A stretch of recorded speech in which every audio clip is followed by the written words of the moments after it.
Fast food અને junk food કોને ખાવું ન ગમે? ભલે સ્વાસ્થ્ય માટે યોગ્ય ન હોય, પણ તેના ચટાકાથી દૂર રહી શકતા લોકોને કદાચ શોધવા પડે. મોટી બ્રાન્ડથી લઈ લારીઓ પર લોકો હોંશે હોંશે દાબેલી, વડાપાઉં, સમોસા, કચોરી અને ચાઇનીઝ વાનગીઓનો સ્વાદ માણતા હોય છે. જોકે આ સ્વાદ સ્વાસ્થ્યને ભારે ત્યારે પડે છે જ્યારે તેમાં ખાંડ અને મીઠાની ભરમાર હોય. સંદેશ ન્યૂઝે અમદાવાદની જાણીતી ફૂડ બ્રાન્ડની ચટણી અને સોસના સેમ્પલના લેબ ટેસ્ટ કરાવ્યા. તેમાં જે સામે આવ્યું તે ચિંતાજનક છે. જાણીતી બ્રાન્ડ પર લોકોના સ્વાસ્થ્ય પરની આડઅસરોને ઘટાડવાને બદલે વધારી રહી છે. શું છે આ રિપોર્ટમાં? જોઈએ આ ખાસ રિપોર્ટમાં. જો તમે અમદાવાદમાં રહો છો તો આમાંથી કોઈના કોઈ ફૂડ કોર્ટની મુલાકાત તમે કદાચ લીધી હશે. પરિવારજનો કે મિત્રો સાથે અહીંના ફાસ્ટ ફૂડનો સ્વાદ પણ માણ્યો હશે. એવા લોકો પણ હશે જેઓ આ દુકાનની મુલાકાત નિયમિત ધોરણે લેતા હશે. વડાપાઉં, દાબેલી, સમોસા અને ચાઇનીઝ વાનગીઓનો ચટાકો કોને ન ગમે? જોકે આજે અમે તમને બતાવીશું અહીં વેચાતા ફાસ્ટ ફૂડનું સત્ય. આ ખાદ્ય ચીજો ગુણવત્તાના માપદંડો પર કેટલી ખરી ઉતરે છે? આ સ્વાદમાં એવું તો શું છે જે તમારું સ્વાસ્થ્ય બગાડી શકે છે? સંદેશ ન્યૂઝની ટીમે જય ભવાની વડાપાઉં, ગીતા સમોસા અને સિટી સમોસાની કેટલીક શાખાઓ તેમજ ગુજરાત યુનિવર્સિટીની કેન્ટીનમાં વેચાતા નાસ્તાની ચટણી અને કેચઅપના સેમ્પલ લીધા અને તેમના લેબ ટેસ્ટ કરાવ્યા. આ ટેસ્ટમાં જે સામે આવ્યું તે ગ્રાહકો માટે ઝટકા સમાન છે. જય ભવાની વડાપાઉંની વસ્ત્રાપુર અને શિવરંજની વિસ્તારની શાખામાંથી અમે વડાપાઉં ખરીદ્યા. તે સાથે કેચઅપના પાઉચ પણ અપાતા હતા. પણ જય ભવાની વડાપાઉંની લો ગાર્ડન વિસ્તારની શાખામાં ફાસ્ટ ફૂડની સાથે લૂઝ સોસ અને ચટણી આપવામાં આવતા હતા. આ ત્રણેય જગ્યાના કેચઅપ અને ચટણીના અમે સેમ્પલ લીધા અને અમદાવાદના પાલડીમાં આવેલી સરકાર માન્ય લેબમાં તેના ટેસ્ટ કરાવ્યા. જે સેમ્પલો આપવામાં આવ્યા હતા તેમાં લૂઝ ચટણી, લૂઝ સોસ અને પેક્ડ સોસ આ પ્રકારના સેમ્પલો હતા. જેમાંથી લૂઝ ચટણી જે માર્કેટમાં આપવામાં આવે છે એ બધી જ અખાદ્ય આવી છે. તેમાં બેક્ટેરિયા જેવા કે ઇકોલાઈ અને કોલિફોર્મ જે NABL અને FSSAIના નિયમ મુજબ હોવા ના જોઈએ અને એ આવેલા છે. ટેસ્ટના પરિણામ ચોંકાવનારા હતા. વસ્ત્રાપુર અને શિવરંજની બ્રાન્ચના પેક કરેલા સોસના પાઉચમાં સોડિયમની માત્રા 1028 મિલીગ્રામ હતી, જેની સામે એક વ્યક્તિ માટે સોડિયમની દૈનિક મહત્તમ જરૂરિયાત 2000 મિલીગ્રામની છે. એટલે કે જો તમે 15 ગ્રામનું આ સોસનું પાઉચ આરોગશો તો તેની સાથે જ તમે દૈનિક જરૂરિયાતનું 50% સોડિયમ એટલે કે મીઠું લઈ લેશો. આ તો વાત ફક્ત સોસની થઈ. તેની સાથે ખાવાની મુખ્ય વસ્તુમાં રહેલી સોડિયમની માત્રા તો અલગ જ છે. આ તો વાત થઈ પેકિંગમાં મળતા સોસની. હવે જય ભવાની વડાપાઉંની જ લો ગાર્ડન બ્રાન્ચમાંથી લેવાયેલા લૂઝ સેમ્પલના ટેસ્ટની વાત કરીએ તો તેમાં સોડિયમની માત્રા પેક કરેલા સોસની સરખામણીમાં ઓછી એટલે કે 672 મિલીગ્રામ હતી. જોકે જય ભવાની વડાપાઉંની જ લો ગાર્ડન બ્રાન્ચમાંથી લેવાયેલા લૂઝ ચટણીના સેમ્પલમાં અન્ય એક જોખમની હાજરી જોવા મળી. લેબ ટેસ્ટમાં લૂઝ ચટણીમાં કોલાઈ બેક્ટેરિયાની હાજરી હોવાની પુષ્ટિ થઈ છે. લૂઝ ચટણીના આ જ સેમ્પલમાં સોડિયમની માત્રા પણ વધારે છે એટલે કે 708 મિલીગ્રામ તેમાં સોડિયમની માત્રા હતી. પેકિંગમાં અપાતા સોસમાં કોલાઈની હાજરી નથી પણ સોડિયમ વધારે છે, જ્યારે લૂઝ સોસ માટે પણ આ જ વાત લાગુ પડે છે. કોલાઈ બેક્ટેરિયા અને વધુ પડતા સોડિયમથી આરોગ્યને શું નુકસાન થાય છે તે આગળ જોઈશું, પણ તે પહેલા વધુ કેટલાક આઉટલેટના સોસ અને ચટણીના પરિણામ જોઈ લઈએ. અમદાવાદના પાલડી વિસ્તારના ભઠ્ઠામાં આવેલી ચાઇના હટમાંથી પણ અમે લૂઝ એટલે કે છૂટક સોસના સેમ્પલ લીધા. આ સેમ્પલના ટેસ્ટિંગ દરમિયાન તેમાં કોલાઈની તો ગેરહાજરી જોવા મળી, પણ 150 ગ્રામ સોસના સેમ્પલમાં સોડિયમનું પ્રમાણ થોડું વધારે એટલે કે 588 મિલીગ્રામ હતું. અમદાવાદના જ વિજય ચાર રસ્તા પાસે આવેલા ગીતા સમોસામાં અપાતી લૂઝ ચટણીના પણ અમે સેમ્પલ લીધા હતા. તેમાં કોલાઈ બેક્ટેરિયાની હાજરી જોવા મળી, જ્યારે તેમાં સોડિયમનું પ્રમાણ અધધ હતું. 150 ગ્રામના સેમ્પલમાં સોડિયમની માત્રા 2488 મિલીગ્રામ હતી, જેની સામે વ્યક્તિની દૈનિક જરૂરિયાત 2000 મિલીગ્રામ જ છે. એટલે કે ચટણીમાં જ એક દિવસના સોડિયમની માત્રા આવી જાય. સમોસામાં રહેલા સોડિયમની વાત તો અહીં અલગ જ છે. શહેરના વસ્ત્રાપુર વિસ્તારમાં આવેલા સિટી સમોસાની શાખામાંથી પણ અમે લૂઝ ચટણીના સેમ્પલ લીધા. લેબ ટેસ્ટમાં સામે આવ્યું કે તેમાં ઈ કોલાઈ બેક્ટેરિયાની હાજરી હતી. જ્યારે 150 ગ્રામના સેમ્પલમાં સોડિયમની માત્રા 1604 મિલીગ્રામ હતી. એટલે કે સમોસાની લૂઝ ચટણી સ્વાસ્થ્ય માટે નુકસાનકારક છે. ફક્ત નાસ્તાની દુકાનો જ નહીં, ગુજરાત યુનિવર્સિટીની કેન્ટીનના કેટલાક સેમ્પલના ટેસ્ટ પણ સંદેશ ન્યૂઝની ટીમે કરાવ્યા. જાગૃત નાગરિકોએ યુનિવર્સિટીની ઉપાધ્યાય કેન્ટીનમાંથી સમોસાની ચટણી અને સોસ તેમજ મસ્કાબનના જામના સેમ્પલ લીધા હતા. આ સેમ્પલને લેબ ટેસ્ટ માટે મોકલવામાં આવતા તે પણ ફેલ થયા છે. ટેસ્ટમાં સામે આવ્યું કે સમોસા ખાદ્ય છે, પણ તેની સાથે અપાતા સોસ અને મસ્કાબનના જામમાં સિન્થેટિક કલરની હાજરી છે, જે સ્વાસ્થ્ય માટે હાનિકારક છે. અમે કેન્ટીનની અંદર જઈને ખાદ્ય પદાર્થોના સેમ્પલ લીધા, જેની અંદર ટોમેટો સોસ લીધું, સમોસા લીધા અને મસ્કાબન લીધા.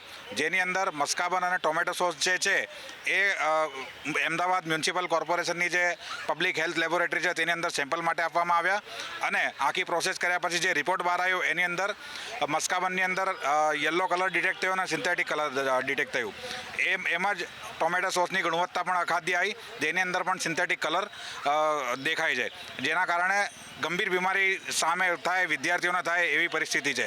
અમે ગુજરાત યુનિવર્સિટીના કુલપતિને લેખિતમાં રિપોર્ટ સાથે આપવામાં આવ્યું, તો પણ કોઈ પગલાં લેવામાં ના આવ્યા. અરજદાર સુભાન સૈયદનું કહેવું છે કે તેમણે લેબ રિપોર્ટ કુલપતિને પણ સોંપ્યા છે, તેમ છતાં હજુ સુધી કોઈ પગલાં નથી લેવાયા.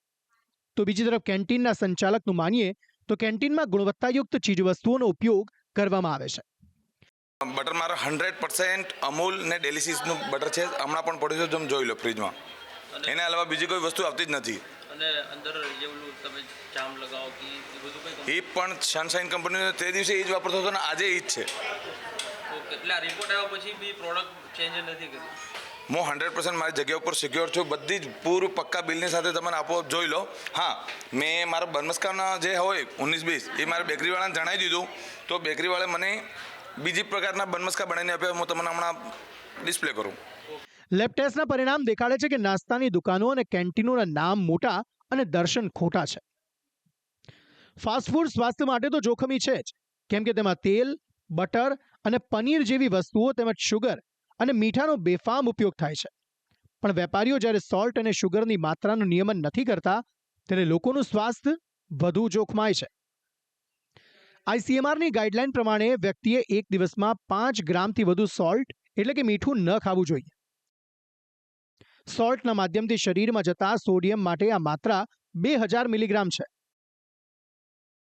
તો સામે શુગર એટલે કે ખાંડની દૈનિક મર્યાદા 20 થી 25 ગ્રામની છે.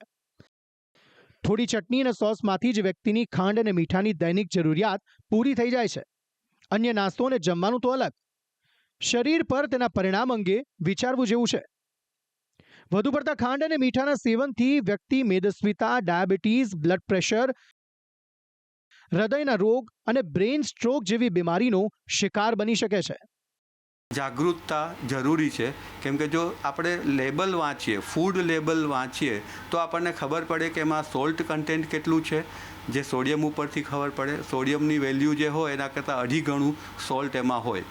એ સિવાય તમે શુગર કન્ટેન્ટ જુઓ તો એમાં નેચરલ શુગર પણ હોય અને એડેડ શુગર હોય. હવે જો એડેડ શુગર વધારે એટલા માટે નાખવામાં આવે કે ફૂડનું પ્રિઝર્વેશન થાય. સોલ્ટ પણ એટલે જ એડ કરવામાં આવે કે જેથી કરીને ફૂડ બગડે નહીં. ચટણી અને સોસ સહિતના ખાદ્ય પદાર્થોમાં જે ઈ કોલાઈ અને કોલિફોર્મ નામના બેક્ટેરિયા થાય છે, તેની પાછળનું કારણ ખોરાકને વધુ પડતા સમય સુધી સાચવી રાખવો અને તેમાં પ્રિઝર્વેટિવનો ઉમેરો છે. આ બેક્ટેરિયાને કારણે ફૂડ પોઈઝનિંગ, ટાઇફોઇડ, કમળો તેમજ કિડની અને સ્વાદુપિંડના રોગો થઈ શકે છે. એમાં પણ જો વ્યક્તિની રોગ પ્રતિકારકતા નબળી હોય તો આ ગંભીર રોગોથી તે દૂર રહી શકતો નથી. એ જે બધા ખાદ્ય પદાર્થ સંગ્રહાયેલો છે એમાં જે બેક્ટેરિયા હોય છે એમાં અમીબાયસિસ, શિગેલા, આ જે હિસ્ટોલાઇટિકા કરીને એક પેરાસાઇટ કહેવાય, જે બેક્ટેરિયા કહેવાય, એવા જે બેક્ટેરિયા છે એ એમાં હોય છે. એના લીધે થઈને પછી ડિસેન્ટ્રી થાય, જેને આપણે ઝાડા કહીએ. એમાં અમીબેઇક ડિસેન્ટ્રી થઈ શકે, બેસિલરી ડિસેન્ટ્રી થઈ શકે. અને એ એવા બેક્ટેરિયા છે કે જેના લીધે થઈને આપણા લીવરમાં પરુની ગાંઠો થાય. જેને અમીબિક એબ્સેસ કહેવાય. એવામાં સ્વાસ્થ્ય સાચવવાનો એક જ રસ્તો છે, બહારનું ખાવાનું ઓછું કરવું અને ક્યાં શું ખાઈ રહ્યા છો તેનું ધ્યાન રાખવું. સવાલ એ છે કે મોટા નામ સાથેની દુકાનોમાં જો અખાદ્ય અને સ્વાસ્થ્ય માટે જોખમી ખાદ્ય ચીજો મળતી હોય તો પછી લારીઓ અને સ્ટોલ પર મળતા ભોજનની તો સ્થિતિ શું હશે, જ્યાં વેચાતા નાસ્તા દરરોજ હજારો લોકો આરોગે છે. આ પરિણામો અમદાવાદ મહાનગરપાલિકાના આરોગ્ય વિભાગની કામગીરી સામે પણ ગંભીર સવાલો ઉઠાવે છે. સવાલ એ છે કે વેપારીઓ પર નિયમો અને કાયદાનો અસરકારક અંકુશ કેમ નથી? મનપાની કામગીરીમાં કઈ રીતે લોલમલોલ ચાલે છે તે પણ જોઈએ. એડવોકેટ અતિ સૈયદે આરટીઆઈ કરીને મેળવેલી માહિતીમાંથી આ બધી હકીકતો સામે આવી છે. ખાદ્ય ચીજવસ્તુઓ તળવા માટેના તેલની ગુણવત્તા તપાસવા 2018માં મનપાએ ટીપીસી મશીનો વસાવ્યા. જોકે નવાઈની વાત એ છે કે 2019થી 21 સુધી આ મશીનોનો ઉપયોગ જ ન કરાયો. 2022થી આજ સુધીમાં કુલ 3091 સેમ્પલ ટેસ્ટ કરાયા, જેમાંથી અખાદ્ય તેલ માત્ર 16 સેમ્પલમાં જ મળ્યું. આમ તો શહેરમાં 48 વોર્ડ છે, પરંતુ મનપા પાસે ટીપીસી મશીનો માત્ર 9 જ છે. એક મશીનની કિંમત 80,000 જેટલી જ છે. જોકે 15,000 કરોડનું બજેટ ધરાવતી મનપાને આ રકમ કદાચ વધારે લાગે છે. એ એકમોમાં નિયમિત રીતે કોઈપણ પ્રકારે ટીપીસી જે મશીનો જે છે એમાં તેલનું જે માપન કરવામાં આવે છે, જે માપણી કરવામાં આવે છે એ યોગ્ય રીતે કરવામાં આવતી નથી. તેમજ વર્ષ 2018થી વર્ષ 2021માં એક પણ ચકાસણી કોઈપણ ધંધાકીય એકમોમાં અમદાવાદ મ્યુનિસિપલ કોર્પોરેશનના ફૂડ વિભાગના અધિકારીઓ દ્વારા કરવામાં આવી નથી. ચિંતાની વાત એ છે કે લોકોના સ્વાસ્થ્યની જાળવણીની જવાબદારી જે તંત્રના માથે છે તે તંત્ર કામગીરીમાં ઊણું ઉતરે છે. લોકોને ન તો શુદ્ધ હવા કે સ્વચ્છતા મળે છે કે ન તો સ્વચ્છ પાણી અને ખોરાક. તંત્ર કરોડો રૂપિયાનો ટેક્સ ઉઘરાવીને પોતાની જવાબદારી પૂરી કરી લે છે. और अहमदाबाद शहर को जब स्मार्ट सिटी कहा जाता हो तो उस स्मार्ट सिटी में हाइजीन फूड देना अहमदाबाद म्यूनिसिपल कॉरपोरेशन की जिम्मेदारी बनती है. कांग्रेस पार्टी संदेश न्यूज़ चैनल के माध्यम से अहमदाबाद म्यूनिसिपल कॉरपोरेशन से ये मांग करती है कि अहमदाबाद में जहाँ पर भी अनहाइजीन फूड मिलता हो उस पर कड़ी कार्रवाई होनी चाहिए. और अहमदाबाद म्यूनिसिपल कॉरपोरेशन का फूड विभाग जो कहीं ना कहीं भ्रष्टाचार के रूप में और सोया हुआ पाया जाता है, उस फूड विभाग को जगाने का काम अहमदाबाद म्यूनिसिपल कॉरपोरेशन के कमिश्नर के करना होगा. ભેળસેળ અને નકલીના આ સમયમાં પોતાનું ધ્યાન રાખવાની સૌથી મોટી જવાબદારી વ્યક્તિની પોતાની જ છે. એક સામાન્ય વ્યક્તિને ખાદ્ય ચીજવસ્તુની ગુણવત્તા વિશેનું જ્ઞાન અને માહિતી ન હોય તે સ્વાભાવિક પણ છે. એટલે જ તંત્રની જવાબદારી વધી જાય છે. લોકોના સ્વાસ્થ્ય સાથે ચેડા કરતા નફાખોરો સામે કાર્યવાહી થવી અતિ જરૂરી છે. કેમેરામેન વિજય ભરવાડ સાથે કશ્યપ જોશી, સંદેશ ન્યૂઝ, અમદાવાદ. સહાય જનતા માંગે છે અને સરકાર જાહેર કરે છે. વાત ખેડૂતોની હોય ત્યારે સહાય અને યોજનાઓની જાહેરાતની ભરમાર હોય છે. જો કે સવાલ એ ઉઠે છે કે આ જાહેર કરવામાં આવતી સહાય ખેડૂતોને મળે છે ખરી? યોજનાઓ ખેડૂતો સુધી પહોંચે છે ખરી? કોંગ્રેસે આ જ મુદ્દે સરકાર સામે સવાલ ઉઠાવ્યા છે. ગયા વર્ષે જાહેર કરાયેલ સહાય સામે વાસ્તવિક રીતે ચૂકવવામાં આવેલી સહાયના આંકડા પર ગજગ્રાહ સર્જાયું છે. વિધાનસભાના બજેટ સત્રમાં સરકારે જાહેર કરેલા સામાજિક આર્થિક સર્વે સામે કોંગ્રેસે સવાલ ઉઠાવ્યા છે. કોંગ્રેસનું કહેવું છે કે સરકારે જે સહાય અને યોજનાઓની જાહેરાત કરી હતી તેની સામે ચૂકવણી ફક્ત 10થી 20% જેટલી જ છે. કિસાન કોંગ્રેસના ચેરમેન પાલ અંબલિયાનો આક્ષેપ છે કે રાજ્ય સરકાર ફક્ત જાહેરાતો જ કરે છે પણ તેનું અમલીકરણ નથી થતું. તેમનું કહેવું છે કે ટ્રેક્ટર સહાય યોજના માટે 412 કરોડની જાહેરાત કરવામાં આવી હતી, તેની સામે ચૂકવણી ફક્ત 30.48 કરોડની જ કરવામાં આવી છે. પાવર ફેન્સિંગ યોજના માટે જાહેર કરાયેલા 350 કરોડની સામે ચૂકવણી ફક્ત 54.20 કરોડની કરાઈ. સોલાર ફેસિંગ યોજના માટે 50 કરોડની જાહેરાત સામે ચૂકવણી ફક્ત 13.7 કરોડની જ કરાઈ. જોકે ભાજપે કોંગ્રેસના આક્ષેપોને ફગાવી દીધા છે. ભાજપનું કહેવું છે કે જાહેરાતથી વધુ સહાય ચૂકવવામાં આવી છે. 1719 કરોડનું પેકેજ જે 2 હપ્તામાં જાહેર કર્યું ત્યારે મેં કહ્યું હતું કે 1719 કરોડની સામે સરકાર 500 કરોડ પણ નહીં ચૂકવે. આજે જે સર્વેની અંદર રિપોર્ટ આવ્યો છે એ રિપોર્ટની અંદર ટ્રેક્ટર સહાય યોજના જે છે એ ટોટલ 412 કરોડની સામે માત્ર 30 કરોડ ચૂકવવામાં આવ્યા છે.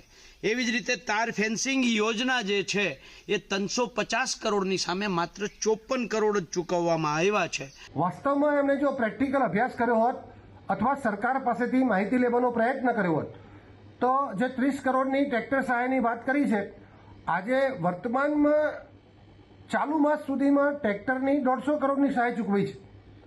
જે ગોડાઉન સહાયની વાત 13 કરોડની થઈ છે, તો હાલ સુધીમાં ખરેખર ગોડાઉનની સહાય 35 કરોડ ચૂકવી છે. પાલ આંબલિયાએ અતિવૃષ્ટિથી થયેલા પાક નુકસાન માટે જાહેર કરાયેલી સહાયની ચૂકવણી સામે પણ સવાલ ઉઠાવ્યા છે. તેમનું કહેવું છે કે 1719 કરોડની જાહેરાતની સામે વાસ્તવમાં 500 કરોડની ચૂકવણી પણ નથી થઈ. જોકે ભાજપે કોંગ્રેસના આ આક્ષેપોને પણ ફગાવી દીધા છે. હું સરકારને ચેલેન્જ સાથે કહું છું કે જો સરકારની દાનત સાચી હોય, સારી હોય, તો જુલાઈ મહિના માટે જે 419 કરોડ અને ઓગસ્ટ મહિના માટે સરકારે જે 1400 કરોડનું પેકેજ જાહેર કર્યું હતું એની સામે ખરેખર ચૂકવાયા છે કેટલા? વાસ્તવમાં તો 1400 કરોડ કરતાં વધારે રકમની ચૂકવણી ઘણા સમય પહેલા થઈ ગઈ છે. ટ્રેક્ટરમાં પણ એવી સ્થિતિ છે કે જે માગે એને ટ્રેક્ટર આપીએ, એમાં કોઈ પણ પ્રકારનો બેકલોગ નથી, એવી સ્થિતિ બની છે. બજેટ સત્રમાં સરકારે રજૂ કરેલી માહિતી પ્રમાણે પાક નુકસાનના કિસ્સામાં છેલ્લા 5 વર્ષમાં 99 લાખથી વધુ ખેડૂતોને 12,389 કરોડથી વધુની સહાય ચૂકવાઈ છે. પોરબંદર અને જૂનાગઢના 68,229 ખેડૂતોને નુકસાન સામે 100 કરોડની સહાય ચૂકવાઈ હોવાની પણ જાહેરાત કરાઈ હતી. આમાંથી ગયા વર્ષની સહાય કેટલી છે તે હજુ સામે નથી આવ્યું. અહીં સવાલ એ પણ છે કે જો સરકારે સહાય ચૂકવી હોય તો પછી કોંગ્રેસ શા માટે આક્ષેપ કરે છે? ભાજપના નેતા હિતેન્દ્ર પટેલે સહાય ચૂકવણીના જે આંકડા જાહેર કર્યા છે તે સત્તાવાર રીતે જાહેર કેમ નથી કરવામાં આવ્યા? ખેડૂતોનું માનીએ તો બજેટમાં જાહેર કરવામાં આવતી ઘણી યોજનાઓ તો તેમના સુધી પહોંચતી પણ નથી. યોજનાઓના ઉપયોગની વાત તો દૂર રહી. આ બાબતે કેવી રીતે ફેન્સિંગ માટે છે કે એના પાક રક્ષણ માટે છે કે બીજા કંઈ ટ્રેક્ટરને સાધનો માટેની સહાયનું આજે છે એ ખેડૂતોને ખરેખર ઘણી વખત જ્ઞાન પણ હોતું નથી. તો આ બાબતે અધિકારીઓ ખેડૂતોનો જાતે સંપર્ક કરી અને આ બાબતે પ્રોત્સાહિત કરે અને જેમ બને એમ મેક્સિમમ ટોટલી શા માટે બજેટ ન વપરાય? એની અંદર ખેડૂતને જુદી જુદી યોજનામાં લાભ આપવા માગે છે, એમાં એને લાભ આપવો જોઈએ, ખાલી ખેડૂતને લોલીપોપ ન આપવા જોઈએ. અને એ બજેટની અંદર જે નક્કી કરેલું હોય એ ખેડૂતને આપવું જોઈએ, ખાલી વાતો નહીં કરવાની, નક્કર પુરાવા સાથે ખેડૂતને આપવું જોઈએ. જેમ કે તાર ફેન્સિંગ, ઝટકા એ થોડી વાર આપે અને ઝડપથી 5 કલાક ખોલે, ઓનલાઈન કરવાનું પછી બંધ કરી દે છે, તો એવી રીતે ન ચાલે. શું કે જે પણ આક્ષેપ છે એ વ્યાજબી છે. વ્યાજબી એટલા માટે ગણાવું છું કે એ બજેટ ફાળવ્યું છે ખેડૂતો માટે અને નથી વપરાણું. જે એંગલથી કોઈ પણ કારણસર આ બજેટ નથી વપરાણું તો એના એક્શન લેવા જોઈએ અને ફરીથી આવી ભૂલ ન થાય અને ખેડૂત અને ખેતીને વિકાસ મળે એના. અતિવૃષ્ટિ સર્વે અને સહાયનો મુદ્દો હંમેશાથી વિવાદમાં રહ્યો છે. અત્યાર સુધી એવા આક્ષેપ થતા હતા કે સહાય નિયમિત રીતે ચૂકવાતી નથી, ત્યારે હવે કોંગ્રેસે સહાયની ચૂકવણી સામે જ સવાલ ઉઠાવી દીધા છે. આ અંગે સ્પષ્ટતા થવી જરૂરી છે. બ્યુરો રિપોર્ટ, સંદેશ ન્યૂઝ. મહિને ₹1,71,000નો પગાર તેમજ અન્ય સુવિધાઓ મેળવતા ગુજરાતના મંત્રીઓને પણ મોંઘવારી નડી રહી છે. આ જ કારણ છે કે મંત્રીઓના પરિવહન ભથ્થામાં વધારો કરવામાં આવ્યો છે. હવે મંત્રીઓને શહેર પ્રમાણે હોટલ્સમાં રહેવાનું વધુ ભથ્થું મળશે. જો કે કોંગ્રેસે સરકારના આ નિર્ણય સામે સવાલ ઉઠાવ્યા છે. ગુજરાત વિધાનસભાનું બજેટ સત્ર રાજ્ય સરકારના મંત્રીઓ માટે લાભદાયક સાબિત થયું છે, કેમ કે મંત્રીઓના હોટલમાં રહેવા અને જમવા માટેના ભથ્થામાં વધારો થયો છે. રાજ્યના સામાન્ય વહીવટ વિભાગે આ માટે મંત્રીઓના પગાર અને ભથ્થા અધિનિયમ 1960 અને મંત્રી મુસાફરી ભથ્થા નિયમો 1983માં ફેરફાર કર્યા છે. આ માટે રાજ્યના શહેરોને X, Y અને Z જેવા 3 વર્ગમાં વર્ગીકૃત કરવામાં આવ્યા છે. જે અનુસાર હવે મંત્રીઓને X વર્ગના શહેરોમાં હોટલ કે લોજમાં રોકાણ માટે દૈનિક ₹2600નું ભથ્થું મળશે. Y કેટેગરીના શહેરો માટે આ ભથ્થું ₹2100 અને Z વર્ગના શહેરો માટે ₹1300 છે. મહત્વનું છે કે X વર્ગના શહેરોમાં અમદાવાદ, ગાંધીનગર અને સુરત જેવા મહાનગરો અને Y વર્ગના શહેરોમાં વડોદરા અને રાજકોટનો સમાવેશ થાય છે. જોકે કોંગ્રેસ મંત્રીઓના ભથ્થામાં વધારા સામે સવાલ ઉઠાવી રહ્યું છે. કોંગ્રેસે આ માટે રાજ્યના દેવા અને લોકોની ઘટતી આવકનો હવાલો આપ્યો, તો સામે ભાજપે આ માટે મોંઘવારીના વધારાનો હવાલો આપ્યો છે. સાથે જ કોંગ્રેસ પર ખોટા મુદ્દે રાજકારણ કરીને લોકોને ગેરમાર્ગે દોરવાનો પણ ભાજપે આક્ષેપ કર્યો. 3.54 કરોડ નાગરિકો મફત અનાજ ઉપર આધારિત છે. આ સરકારનો આંકડો છે. 2011 પ્રમાણે 78 લાખ કરતાં વધુ ગરીબ પરિવારો છે. એ સરકારનો આંકડો છે. 2011 પ્રમાણે નવી ગણતરી કરીએ તો એ તો ઘણો બધો અધધર થઈ જાય. તેવા સંજોગોમાં એક તરફ સામાન્ય ગુજરાતીની આવક ઘટતી જાય છે અને બીજી બાજુ મંત્રીઓની સુવિધામાં સતત વધારો થતો જાય છે. એ આ આપણા સૌના માટે ચિંતાનો વિષય છે. પણ મુદ્દા નહીં રહેતા માત્ર ને માત્ર વિરોધ કરવો એ કોંગ્રેસની નકારાત્મક માનસિકતા બની ગઈ છે. હમણાં મંત્રીશ્રીઓના માત્ર ટ્રાવેલ એલાઉન્સમાં જે થોડો વધારો કરવામાં આવ્યો છે તે મોંઘવારીને અનુરૂપ છે. લાંબા સમય સુધી આ પ્રકારનો કોઈ વધારો કરવામાં નહોતો આવ્યો અને એ વધારો થયો છે એ એક નોર્મલ પ્રક્રિયા છે. છતાં પણ કોંગ્રેસ આ મુદ્દે રાજકારણ કરીને પ્રજાને ગેરમાર્ગે દોરવાનું કામ કરે. વાત જ્યારે ધારાસભ્યોના પગાર વધારાની આવે ત્યારે ભાજપ અને કોંગ્રેસ બંને એકમત થઈ જાય છે. પણ મંત્રીઓના ભથ્થામાં વધારા સમયે કોંગ્રેસને રાજ્યનું દેવું યાદ આવ્યું છે. આ સ્થિતિમાં સામાન્ય જનતાના ફાળે ફક્ત આ બધું જોવાનું જ આવે છે, કેમ કે ધારાસભ્યોના પગાર છેવટે તો જનતા જ ચૂકવે છે અને ભથ્થા પણ લોકોના ખિસ્સામાંથી ચૂકવાય છે. બ્યુરો રિપોર્ટ, સંદેશ ન્યૂઝ.